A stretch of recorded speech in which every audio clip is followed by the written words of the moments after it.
Welcome back to China Price Watch. In today's Money Matters, we're talking about consulting companies in China. The Chinese government has found itself with enough cash to hire the biggest consulting companies in the world. Consultants have been influential in major government projects and policy reforms since the 1980s. While they don't take much of the credit in China for their work, they're still getting paid extremely well to provide insight. China's been hiring some of the largest consulting houses like McKinsey and Boston Consulting. They've been also giving out contracts to smaller boutique firms like Promontory Financial. International consulting companies are often preferred to Chinese companies by provincial governments and state-owned enterprises.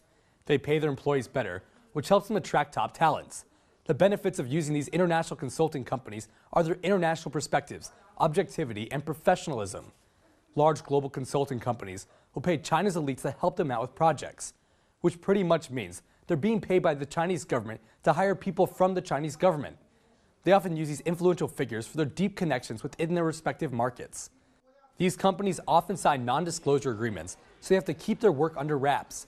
Many of the projects contain sensitive information, which could be politically challenging. Building a reputation that protects the secrecy of government deals has helped them continue to win contracts. These include contracts for major policy plans. Despite the secrecy involved in many of the deals, Chinese consulting companies are struggling. In China, there are many think tanks which act as consultants.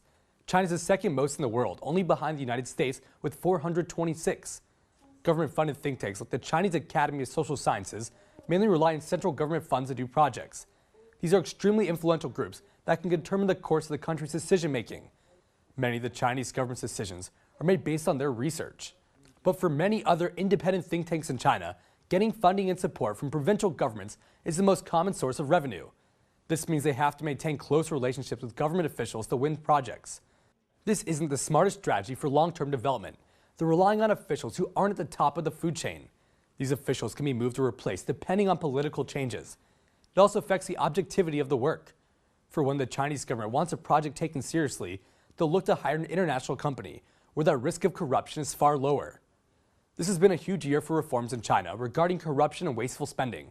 There are a lot of government-supported industries that are looking to make genuine changes now that the new rules are in play.